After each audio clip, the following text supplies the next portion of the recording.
So I just want to say thank you so much for being here tonight and for joining us for the Heritage Trust's annual meeting for 2021. My name is Katie Johnson, and I am the Community Engagement Coordinator for the Heritage Trust. And I will be playing host a little bit this evening, and I'm so excited to welcome you to our first virtual annual meeting. Um, this is the first time we're doing this in this format, so please bear with us as the technology needs pop in and out.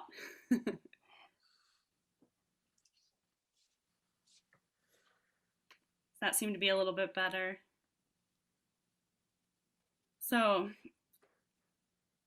we are so happy that you guys are here. This is a really exciting event for us, and since we are doing it in this digital format, we can have folks from all over, which is so great. With it being such a snowy evening, I'm not sure if we were trying to do this in person, pandemic aside, if this would be happening. So I'm happy you're all here joining us tonight. We have a little agenda here for the evening. First thing, I'm going to start off with a couple little Zoom tips. We have our chat up and running. At the bottom of your screen, there should be a button you can click to open that up, and feel free to add any comments or questions you have throughout the evening. Bremer McLaren, our administrative coordinator, is on there monitoring, so you can always say hi to her in there or ask any questions throughout the evening. Also, we'll be recording this webinar, so when it's all said and done, if you missed anything, you can go back and check the recording or share it with some friends. We'll continue on with the rest of this little agenda. Tonight we'll hear from Rebecca Retmer, our Executive Director, to go over some reflections of 2020. Cheryl Hood, our Treasurer, is here to share with us a quick financial snapshot of the year. We've also got a wonderful visual event for you from Ed Lowe. And then our main event is a conversation with Dr. John All, where he'll share some of his experience and expertise studying glaciers. Then we'll have some time for question and answer, so feel free, if you have any questions for him or any of us, feel free to type those in the chat and we'll address them towards the end of the evening. And then we'll wrap up for our night. So without further ado, I'm going to pass it off to Rebecca Retmer, our Executive Director. That's great. Thank you, Katie. Thank you so much. And thank you again for being here. Again, welcome everyone to Lummi Island Heritage Trust's annual meeting. I am Rebecca. I'm the Executive Director of the Trust. And on behalf of our entire Board of Directors, I want to thank you so much for joining us tonight on this very snowy evening where, like Katie said, we can actually all be together. We probably wouldn't be able to otherwise. And thank you for being a part of this organization and all of the conservation work that we do here on Lummi Island. Before I share a few reflections and highlights from the past year, I want to acknowledge some super important people, and that is our Board of Directors. This is an exceptional group of individuals who are essential to the Trust functioning as a nonprofit organization. But more than that, they are the consummate volunteers. Each person brings their different skills and their diverse points of view to the table. They give countless hours of their time as champions for the Trust's mission, and they are wonderful ambassadors in the community. So normally, I would say at this point, give them a huge round of applause. But instead, I will let you look at their smiling faces while I say their names. And I'm going to go clockwise around this slide, starting in the upper left-hand corner. Kathy Shornick, Cheryl Hood. Cheryl is our Board Treasurer. Peter Earle, Scott Josiah. Scott is our Vice Chair. Toby King. Judy Bush is our Board Chair. We have two new board members, Paul Upton and Don Dietrich. John Hutchings, Elizabeth Kilinowski, Janine Shaw, Mary Ross, and Locke Trimmingham is our Board Secretary. So I just can't thank these people enough for all they do for the organization and for land conservation here on Lummi Island. I'm going to start my reflections on the past year, since this is our annual meeting, with a quote from a wonderful writer and naturalist, John Burroughs. I'm sure many of you know him. He lived at kind of the turn of the last century, the 1900s. And he says, "I go to nature to be soothed and healed and to have my senses put in order." Can we agree that this year was like no other? Yet, while the year delivered many unknowns, one thing we know for sure is that nature never stopped. And so neither did we here at the Heritage Trust. In the face of lockdowns and remote work and virtual events, the Trust managed to monitor all of our conservation lands. We continued to protect and restore land. We conducted scientific inventories and surveys that broaden our knowledge and our understanding of the impacts of climate change and invasive species on our lands. We hosted educational presentations virtually so that we could connect with you in new ways. We planted trees, we kept trash out of the ocean, and we maintained our trails. While we couldn't physically gather, we shared space in the deep comfort of those big cedar trees in the woods and the well-worn trails so lovingly cared for, and in the wide open fields where we could just soak in the sunshine. Heritage Trust preserves were busier than ever this year. Each day, people came to the trails to exercise, relax, walk the dog, connect with friends, escape the confinement of the pandemic, or simply to have their senses put in order. After last year, we have a new awareness of the importance of conservation land for our mental and our physical health. People need places to connect with nature, to reflect, to recharge, and to just stop and breathe. The incredible value of preserving land is abundantly clear now more than ever. Nothing can have a bigger impact on preserving land than each of us individually contributing to the health of Lummi Island's environment as a whole. So in 2020, last year, the Heritage Trust introduced our Personal Preserve Program. It's a program that educates and empowers people to manage their own properties for habitat preservation, personal enjoyment, and a changing climate by focusing on native plants, wildlife stewardship, and water management. Even in the face of the challenging pandemic, 22 individuals and families took our simple habitat enhancement pledge and joined this community effort to make Lummi Island more beautiful, wildlife friendly, and resilient. Whether it's choosing the best native plants for your landscaping project, or whacking at blackberries and ivy, or finding places to water and food and water and shelter for wildlife, the Personal Preserve Program gives you tangible, easy, positive ways to improve your own landscape so that it's more adaptable and accessible and resilient.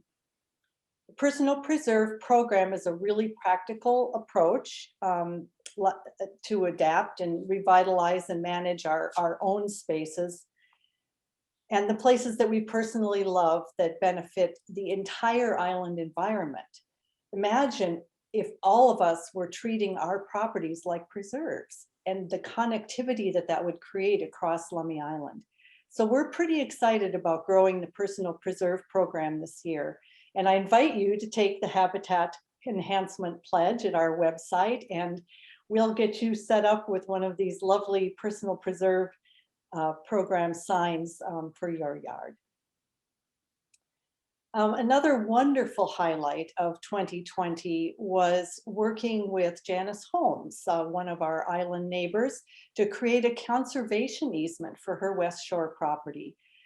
Conservation easements protect land that is privately owned and the Heritage Trust holds the conservation easement, is responsible for monitoring the terms of those easements, but the lands stay in private ownership. The conservation easement donation on her private property adds to the entire protected lands on Lummi Island, and the Heritage Trust now begins this new year with 1,095 acres of lush forests, fertile fields, vital wetlands, and undeveloped shorelines, all protected permanently for future generations of plants and wildlife and people. Another highlight, sort of, from the past year is, of course, our Aston Preserve project. And, you know, due to delays caused by the pandemic, we were not able to move this forward in last year as we had hoped. We were hopeful that we would be removing the derelict docks and all the pilings that are in Smuggler's Cove at the Aston Preserve. But because of issues with the pandemic slowing down that work, that will have to wait until next summer. But we learned a lot about the Aston Preserve last year. With kelp surveys by kayak, we now know that our kelp beds in Smuggler's Cove are actually expanding since the mining operations have stopped there. Forage fish surveys on the beaches. We did an underwater survey to better understand the distributions of eelgrass and sea stars and anemones, crabs, and fish species that use Smuggler's Cove. And volunteers also pulled loads of tansy ragwort and stockpiled woody debris that is preparing us for our restoration planting. So although our plans for the year didn't quite materialize the way we thought they would, we learned so much about that place, and it's still an amazingly exciting project that is going to bring lasting benefits to the island for many, many years to come.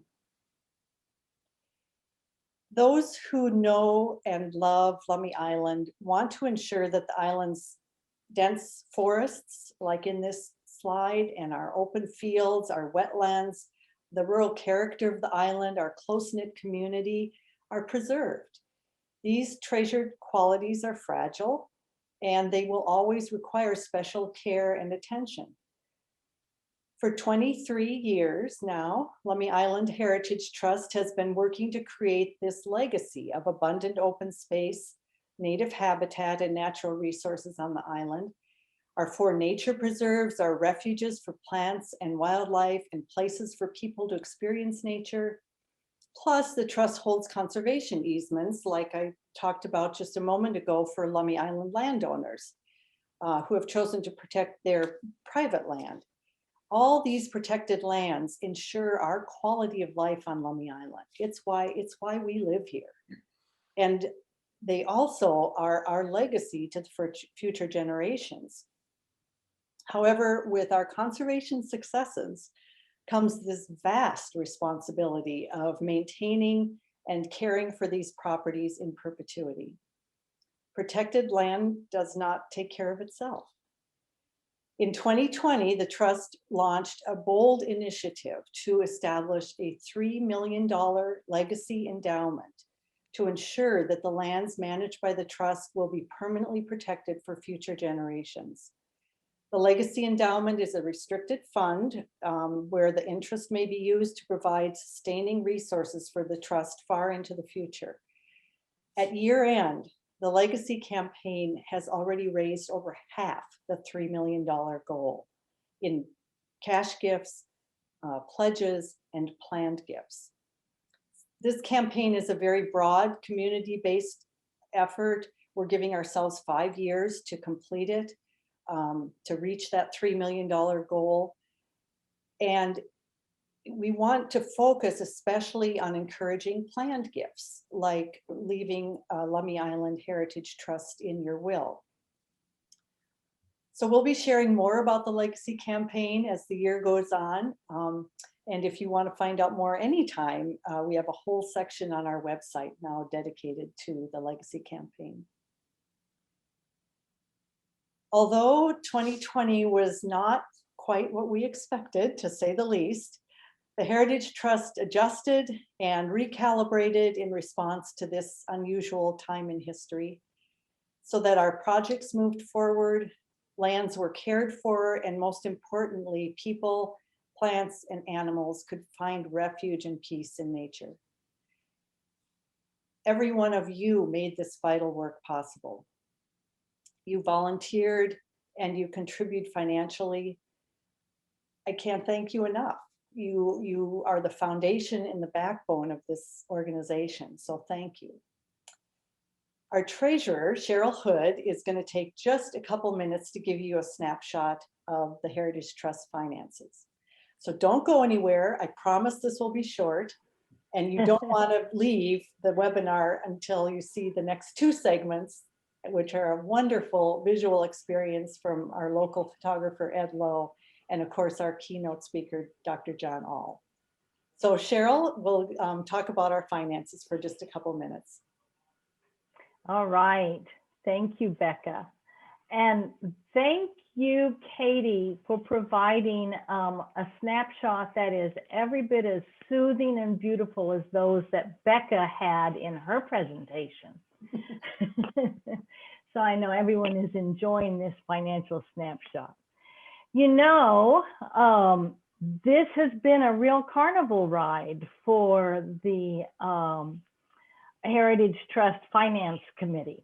We started off on a slow and steady upward trajectory, and then out of the blue, we were thrust into twists and turns and loops, but strangely and unexpectedly, we came out at the end of this ride exhilarated. The year started just weeks before our first major fundraiser of the year, the Willows Inn dinner, which had full reservations, was canceled as we entered into quarantine just a couple of weeks before it was scheduled. Thanks to many of you who had made reservations, you left your money in place and allowed that fundraising to continue. And that, I think, set the tone for the full year. We continued to see strong membership donations. I think the legacy campaign that Becca was talking to you about was a great boost to all of our membership, and the response was so positive. In addition to the overall planned gifts that Becca mentioned, we actually received $103,000 of our legacy money in cash to begin to seed that fund. We had an unexpected grant. We actually ended up having, in spite of the uncertainty, a very strong 2020 in terms of our income. The second concern that the Finance Committee faced early on in the year was the volatility and riskiness of our investments. We've had a wonderful run of growth year over year through carefully planned investments. And certainly the volatility of this year made us wonder if all of that would be undone. We as a committee pondered all kinds of options, including taking some of our assets out and putting them into cash. We finally decided to stay the course. And I think you'll agree that it was the right thing to do. We ended with, again, $65,000 in investment income, and this is the realized income that mirrored very much what we had last year. And as you will see over on the right side of the financial snapshot, we continued our 5 to 7% growth year over year. So 2020 ended up once again in a growth position. And that's clearly what we're looking for. In spite of the uncertainties, the cancellations, decreased public presence in time of quarantine, thanks to all of you, the trust maintained its financial position and even strengthened it through your generosity. innovative online programming from Becca and Katie and Bremer allowed us to end 2020 in super condition. And now we're hopeful that in 2021, we can see this trend continue. Hopefully we see the restoration of our programs, and all of that will help remind you and us of the Heritage Trust's commitment to protect and care for the island's farms, forests, wetlands and shorelines forever. Back to you, Becca. Thank you, Cheryl. Thank you so much. Cheryl is the 2-minute treasurer. I love it. So let me ask you all this. Can you recall the exact moment when you were struck by the magic of Lummi Island? For many of us, it was the sheer natural beauty that made us fall in love. Lummi Island is a very special place, and together we are preserving the nature of Lummi Island. So sit back for the next few minutes and enjoy this beautiful visual experience of Lummi Island, filmed by our own wonderful local photographer, Ed Lowe.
video.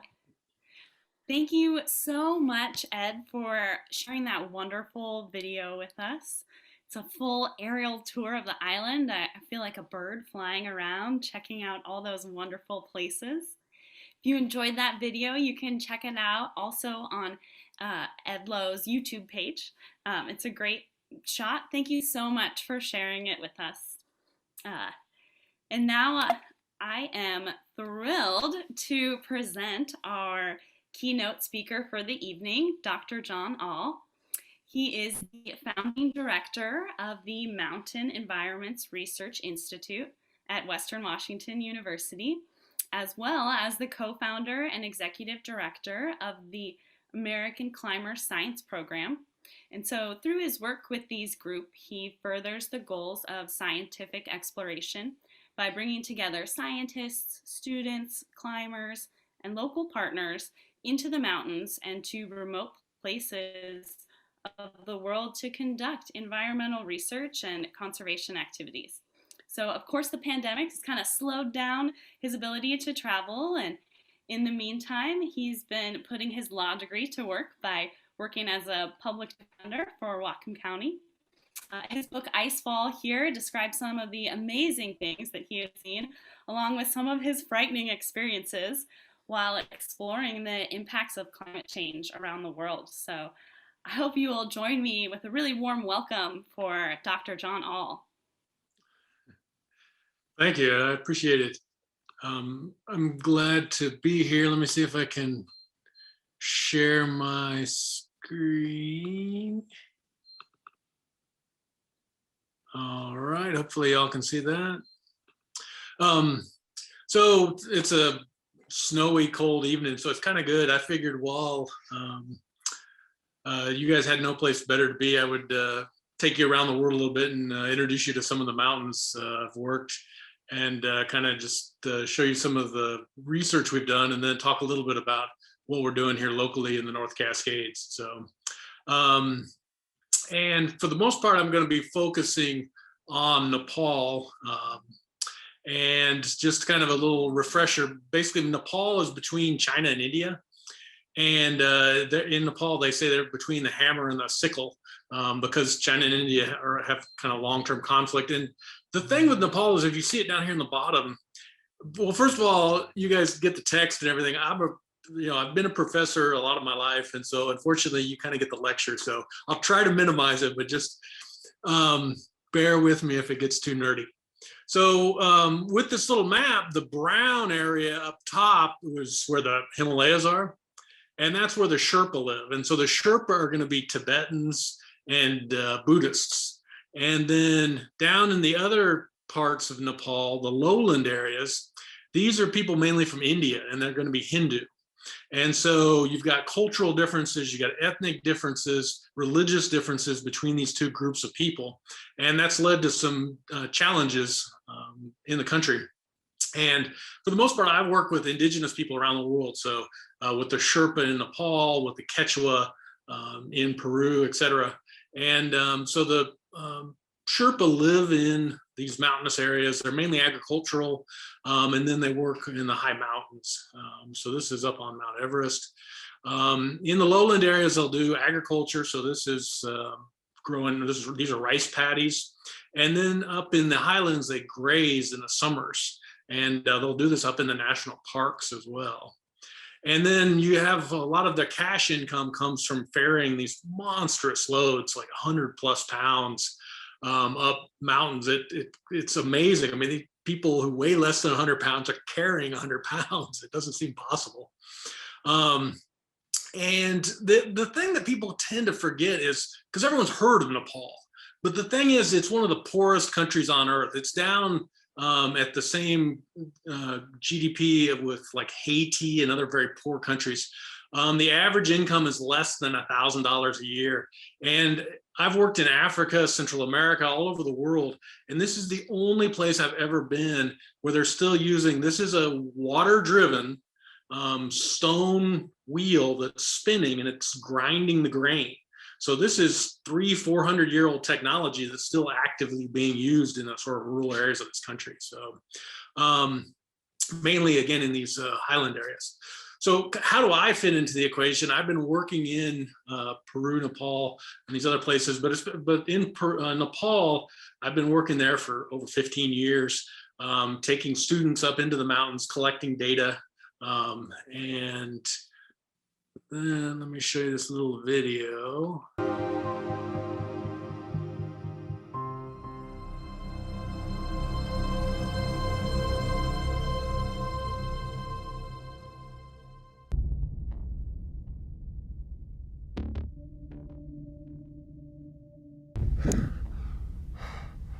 Well, I'm pretty well.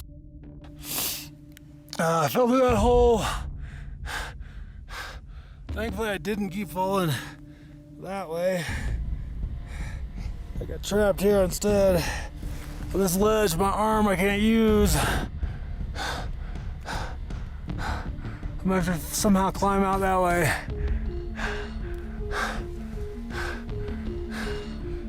Oh, I can't go that way at all.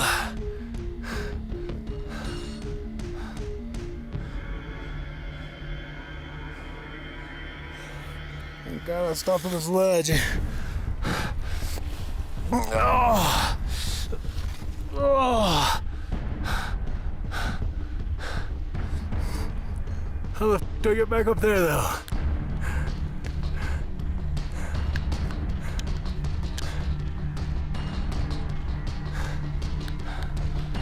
Oh.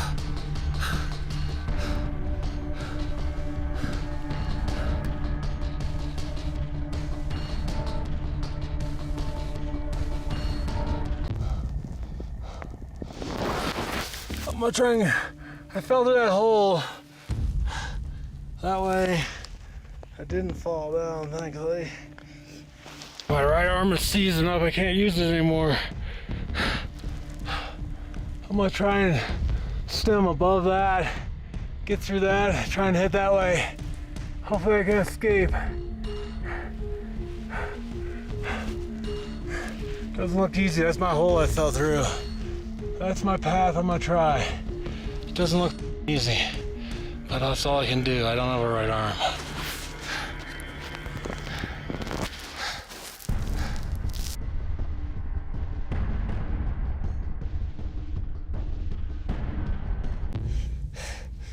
Oh, so I can't get out this way. It's too soft. I can't talk because I have a broken rib, I think. Or my chest is filling with blood or something.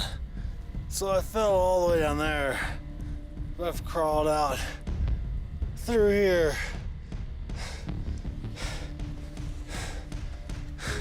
You say I can't get out that way. So I'm gonna have to crawl through there. Try and climb up, out through this thing. Hopefully I can get out. I'm so close now. Oh, I hurt bad. But I gotta get out. I can't use my right arm.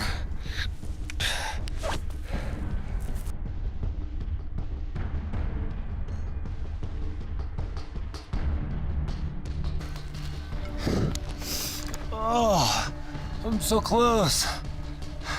This would be so easy if I had a working right arm. Oh. Climbed all the way. Over, up, over. So close. I just gotta go a little further. I can do it. Well, and as you guys might guess, I actually did live. And but it's weird. The reason I was in that crevasse is it's not a stretch to say because of the civil war that was going on in Nepal. And so I'll talk a little bit more about the crevasse later, but I just kind of wanted to give you a sense of how I got there. And now back to my little bit of text as a professor. For a long time, Nepal was ruled by a monarchy, a king. And in the mid 90s, the Chinese supported a civil war, and it was fought against the mainly kind of Hindu government of the lowland areas. And as a result, a lot of the the Park Service people and the government people were kicked out of the national parks. And the reason is because the Civil War really appealed to the disenfranchised, and that included the Buddhists. The roads, schools, medical care, none of those things had reached the high mountains unless foreigners had brought them in. And so for a long time, they were sort of the least powerful groups in the country. And so those were where most of the bases were during that Civil War.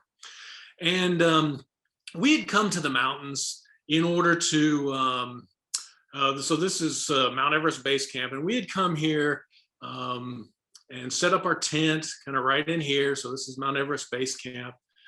And what we wanted to do was sample this valley. And so this valley is called the Western Coombe, or the Valley of Silence. And so this mountain on the left is Mount Everest, and this is Mount Lhotse, the fourth highest peak in the world. And so what we wanted to do is sample all this snow. You can see the two climbers right here, sample the snow through the valley and then up this ridge through here, and sample snow to the summit of Lhotse and then to the summit of Everest.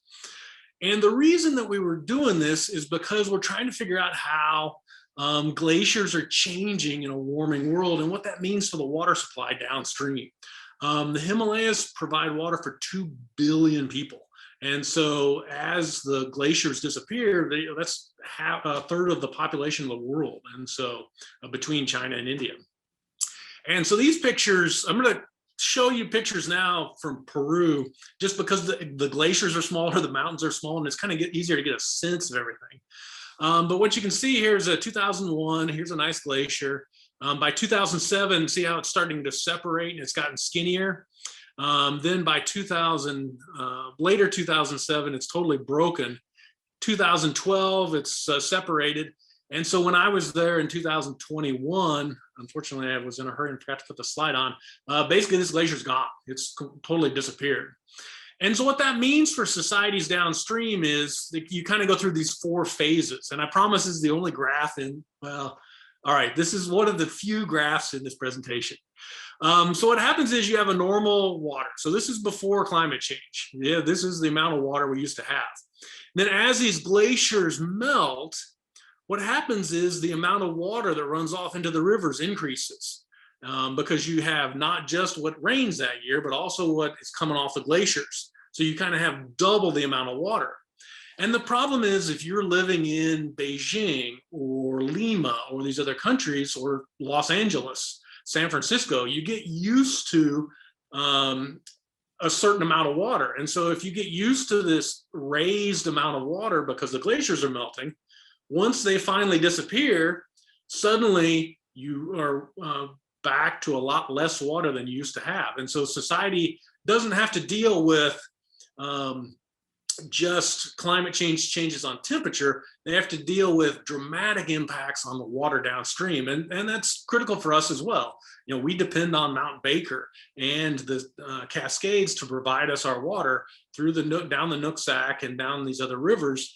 And as the glaciers disappear, we lose that summer pack. When, of course, with it snowing today, it's probably, you don't believe me, but they really are. The glaciers are disappearing here as well. So, and so what we do is a lot of people study temperature and other things. What I pretty much study is how dust affects the glaciers. So you can see you have clean snow versus dirty snow, and it changes the albedo. So that's the amount of solar reflected radiation. So a little bit of dust will just make it slightly darker.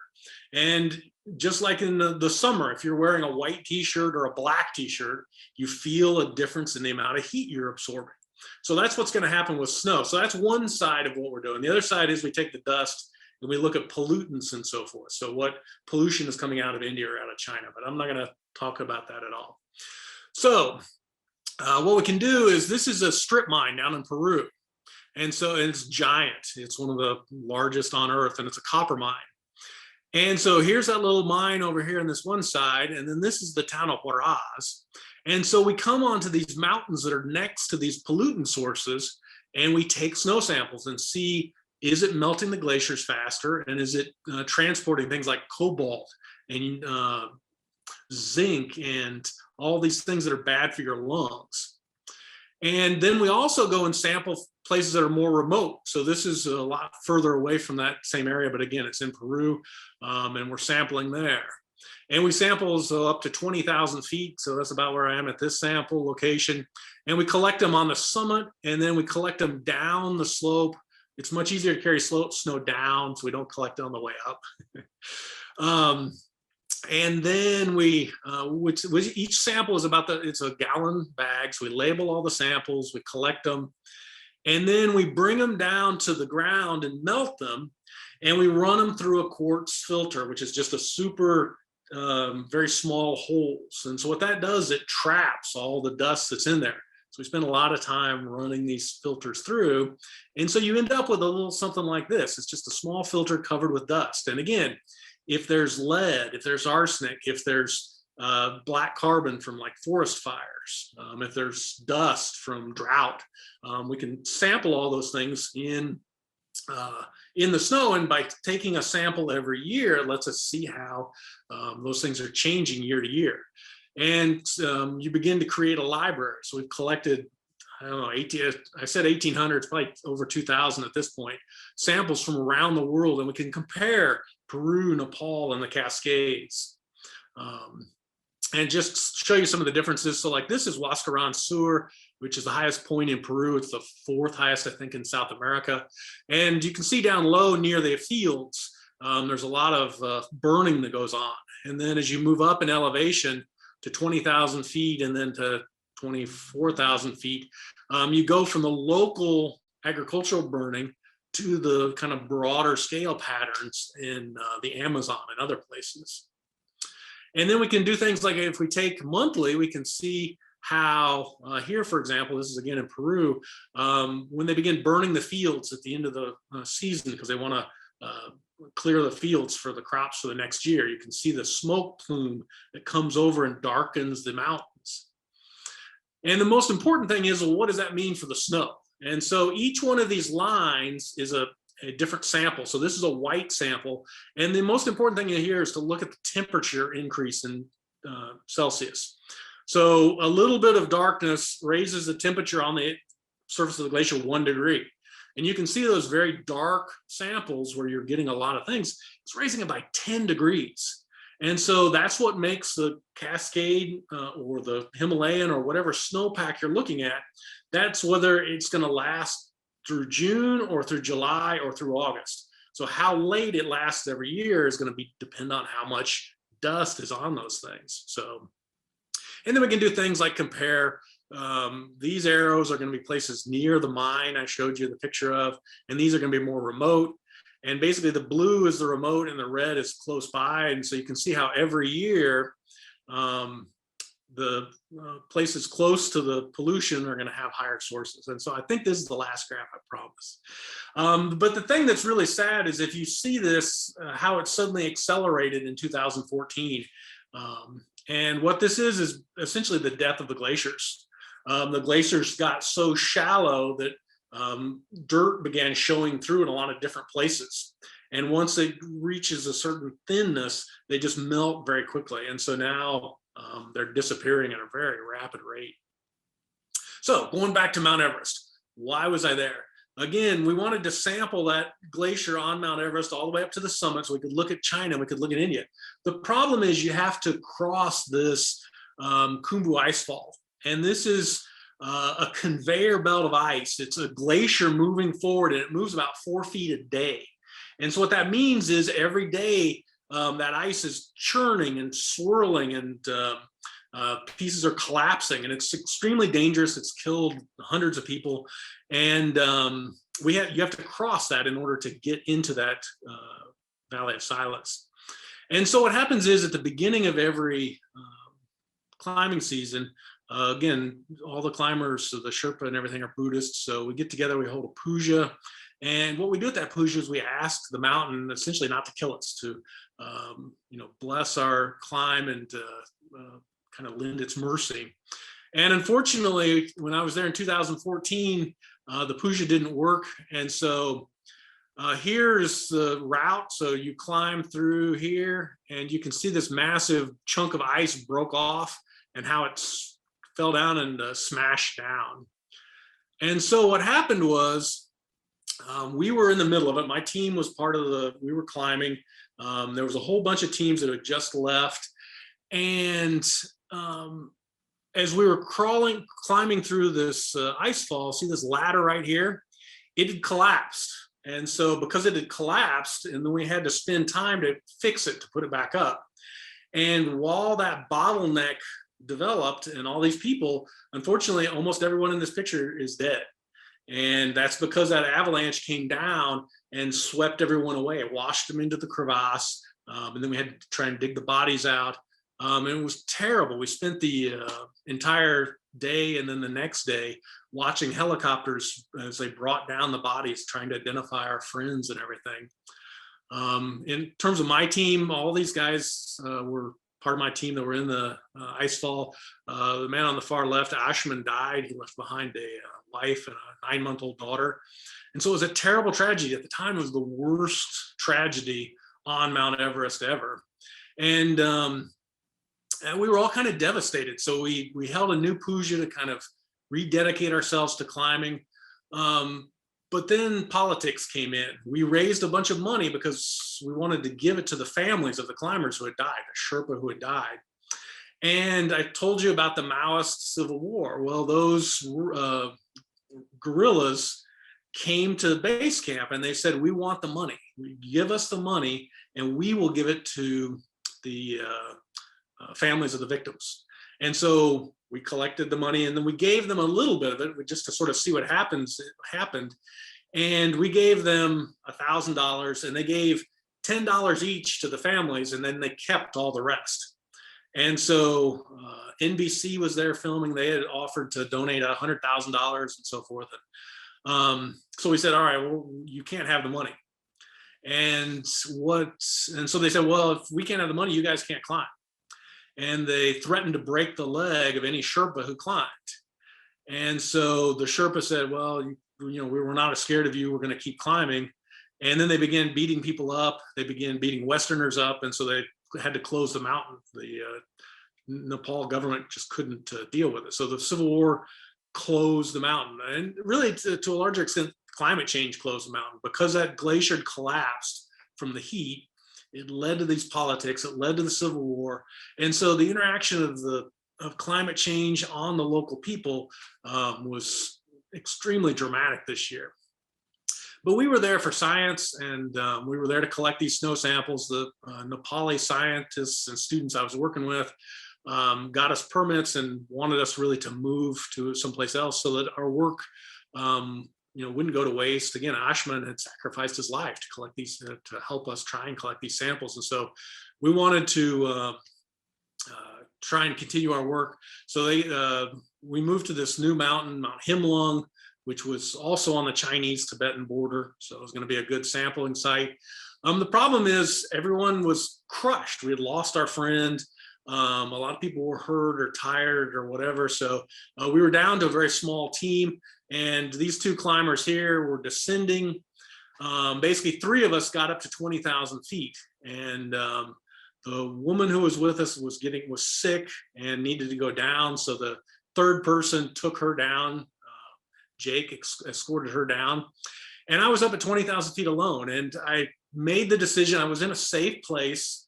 I knew we had scouted the area. There was no crevasses, we thought. And you can see I woke up. This was the morning. I woke up. It was beautiful. And I needed to go collect some snow because I wanted to start processing samples, but also just make coffee. So I went for a walk on this beautiful, flat, clear, sunny day. And I went from, just an amazing, I could see the whole world, to suddenly it was pitch black and my face was smashing back and forth as I bounced from wall to wall in this narrow crevasse. And I thought, oh, I'm dead. When you feel that your stomach go up into your chest and that free fall, as a climber, I know what it is. I've fallen in a crevasse and I'm dead. But then when I landed, I was in agony, so I must still be alive. And so I got up. You saw the video as I was kind of trying to talk myself through how could I escape. And at the end of the day, I made it out because I didn't quit. And several times when I would look down on climbing like this, I could see 100 feet below me, and I knew if I slipped, I would fall, but I knew they would never find my body if I did. And that would just crush my mom, because she would never know what happened to me. And so anytime I got, you know, despaired, I guess, I would think about her and kind of push myself forward.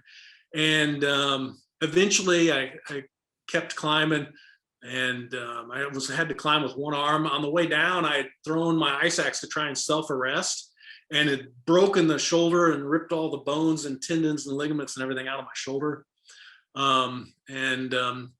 But after 6 hours, I was able to finally climb out and then crawl down. And then I had to wait 19 hours in the tent for a helicopter to come, because it was getting towards dark and I couldn't fly in the dark. So I had to wait the next day. And I was in agony because I had gone out, as I told you, to get coffee. So I hadn't had anything to drink. I hadn't anything to eat all day. And I was laying there in the tent. I'm just dying of thirst. And there's an Nalgene with about half full of water. And I can't open it because I only have one hand. I was trying to use my teeth. I'm trying to put it between my legs. I'm trying to use an ice axe to pound it open. I couldn't get water. So I just had to listen to it sloshing for 19 hours. It was terrible.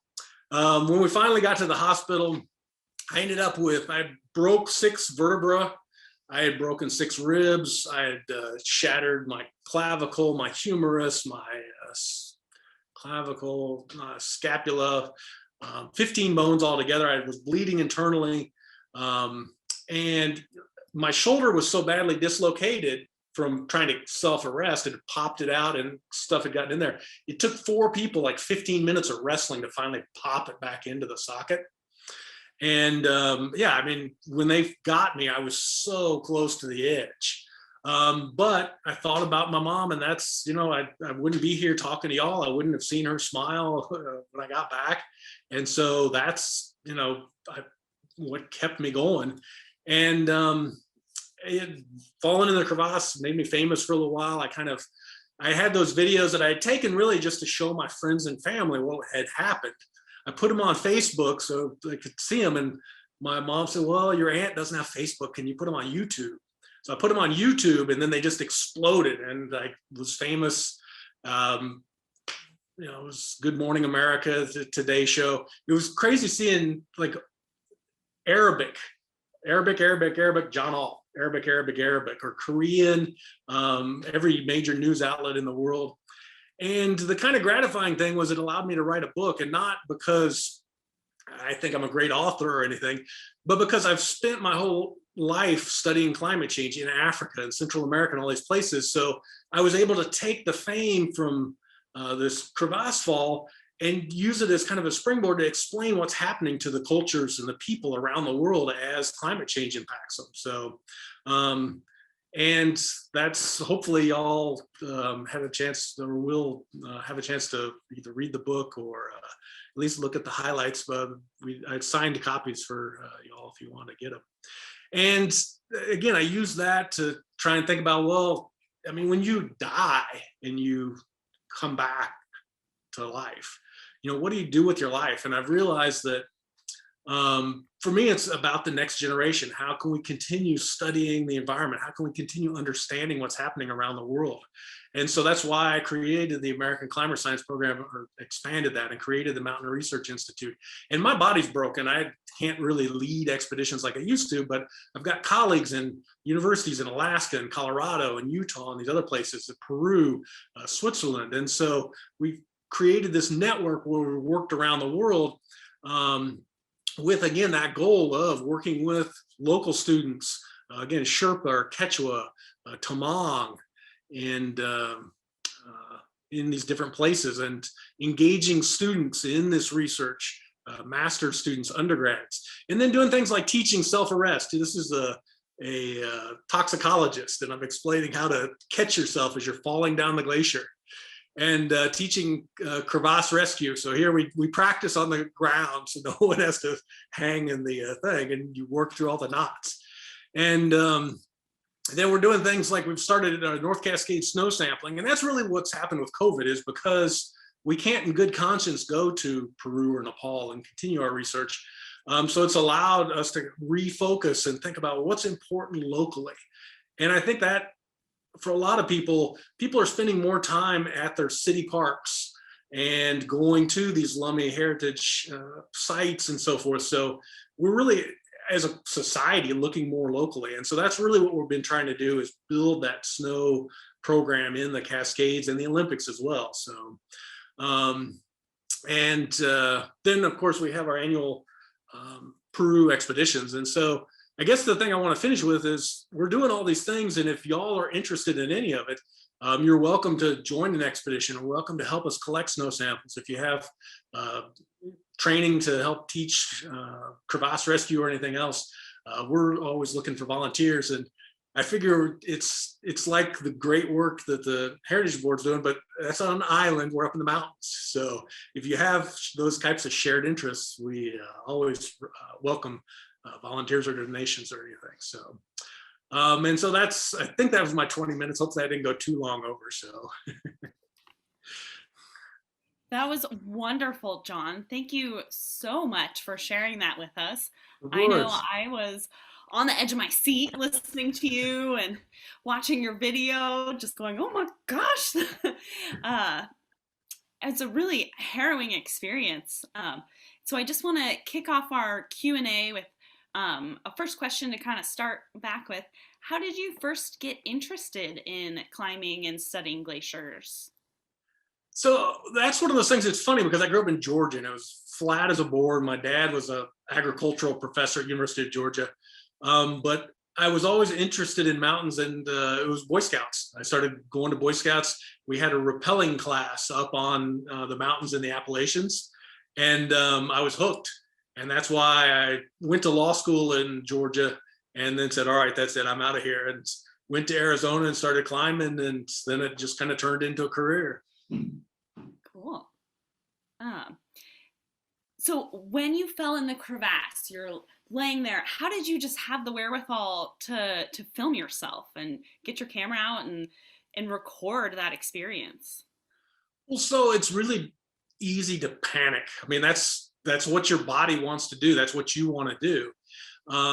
But as a scientist, everything I do, I record. Every time I take a sample, I take pictures showing the surroundings. And so that I had the camera with me in order to take pictures of where I'd collected the samples. And so I thought, well, I should take a couple pictures to show my mom and show my friends, they're never going to believe I was this deep in the crevasse. And so I started taking the pictures, and you saw the couple pictures I showed, they weren't that impressive. I mean, it was just kind of like a little piece of ice about a foot away, and so I was like, all right, let me try flipping it to video.